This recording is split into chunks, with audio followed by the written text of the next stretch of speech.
ચોમાસાને લઈને હવામાન નિષ્ણાંત પરેશ ગોસ્વામીએ આગાહી કરી છે। ચાલુ વર્ષે ચોમાસું સામાન્ય રહેવાની આગાહી કરી છે। 98 થી 106% સુધી વરસાદ જોવા મળે તેવી શક્યતા છે અને આ તરફ ખેતી માટે અનુકૂળ હોય છે સામાન્ય ચોમાસું, તેવું પણ તેઓએ જણાવ્યું છે।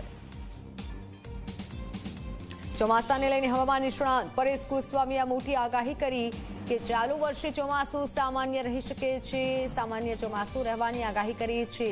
98 થી 106% સુધી વરસાદ જોવા મળી શકે છે। સામાન્ય રીતે ચોમાસું આ રીતે રહે તો અનુકૂળ હોય છે સામાન્ય ચોમાસું, તેવી આગાહી કરી છે।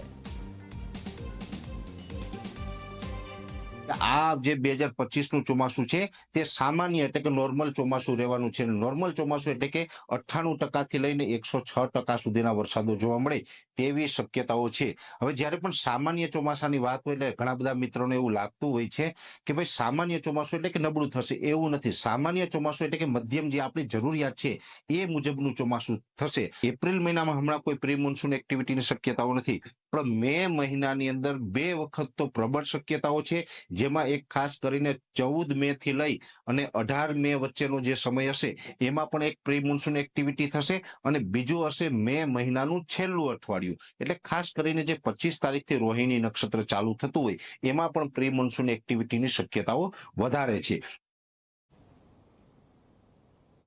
ગુજરાતની અંદર ચોમાસાનો પ્રવેશ છે એ 22 થી લઈને 28 જૂન વચ્ચે થાય તેવી શક્યતાઓ દેખાઈ રહી છે। એટલે ખાસ કરીને ચોમાસું છે એ 7 થી 8 દિવસ અથવા તો 10 દિવસ જેટલું મોડું આવી શકે છે।